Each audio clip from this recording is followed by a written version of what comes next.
Phyllis Bennis is with the Institute for Policy Studies, a fellow there, specializing in Middle East and United Nations issues. Her books include Challenging Empire, How People, Governments, and the UN Defy U.S. Power, and Understanding the Palestinian-Israeli Conflict, primer.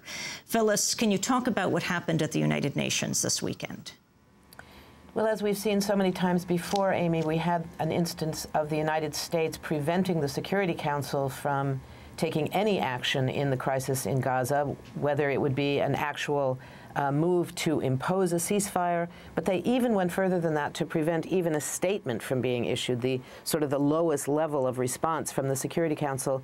The UN diplomats essentially said exactly what Condoleezza Rice said 2 years ago at the time of the Israeli attack on Lebanon, when she went before the Council and said, we don't want a ceasefire yet, essentially telling the world there's not enough dead people yet. We want more dead people before we will call for a ceasefire.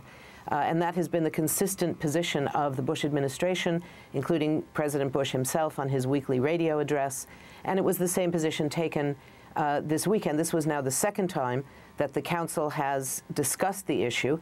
Unfortunately, despite some discussion among non-aligned countries on the Council and off the Council about the importance of forcing the debate to be public, demanding a public meeting, having the resolution as a proposal on the table, and force the U.S. to publicly use its veto, that there wasn't enough courage in the Council to even make that happen.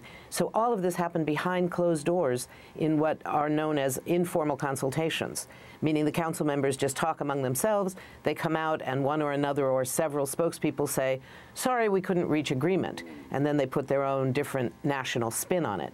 This is the moment when I think we're going to see a much more likely response from the General Assembly, which is, of course, a much more representative part of the UN, much more democratic. There is no veto. And the president of the General Assembly, Father Miguel de Soto, the former foreign minister of Nicaragua, has been very strong in his statements that the failure of the Security Council is a systemic problem at the United Nations, and that in the face of that failure, with a crisis like what's going on in Gaza, there is an absolute need for the General Assembly to act. And I expect in the next several days we will see action from the General Assembly.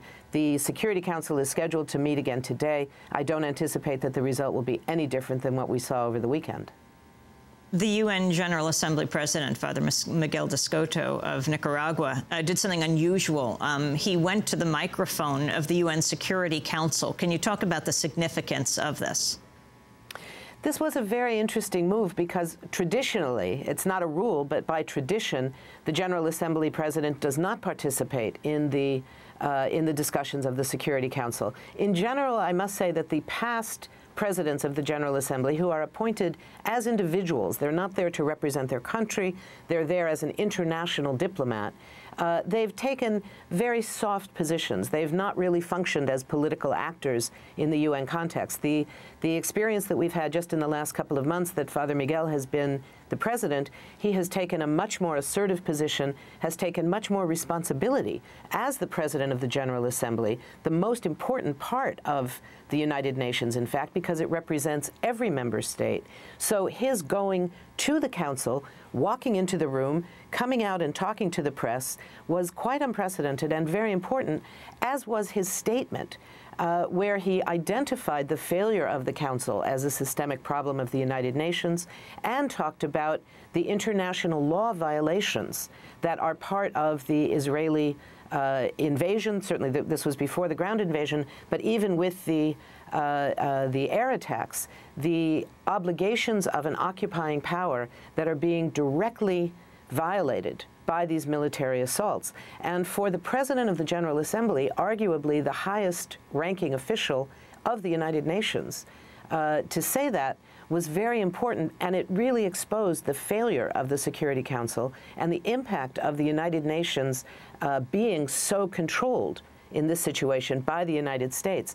That's something that I think many at the UN and many around the world are looking to for major change with Barack Obama's presidency, who has claimed that he has a far greater commitment to internationalism and to the rule of law and to the United Nations, making again the UN ambassador to the U.S. A cabinet-level position. These are all symbols that perhaps we will see some change in the U.S. posture towards the UN. There have been massive protests all over the world. Thousands of people marched in New York, among many other cities, this weekend against the Israeli attack on Gaza, holding up signs around the issue of divestment from Israel. Can you talk, Phyllis, about the significance of this movement? Well, you know, this has been an extraordinary movement because we've seen both the rise of an existing movement, which globally has been calling for some years now for a policy known as BDS, Boycott, Divestment, and Sanctions, as a way of bringing nonviolent economic pressure on Israel to enforce international law. That's now been joined by a huge number of people who had not been engaged in this issue before, but were so outraged by what they saw on television of the civilian consequences of this horrific Israeli attack. And we're now seeing that being talked about in the same way by some at the United Nations. It raises the possibility that what we might see is a parallel to the movement that grew in the months and the year or so in the run-up to the U.S. invasion of Iraq, where you had the United Nations on the same side as this global civil society movement. And I think that there is some great hope among civil society activists, those who are, such as the activists inside Israel, who sat in on the tarmac of the military airfield to try and prevent the planes, the bombers, made, of course, in the United States.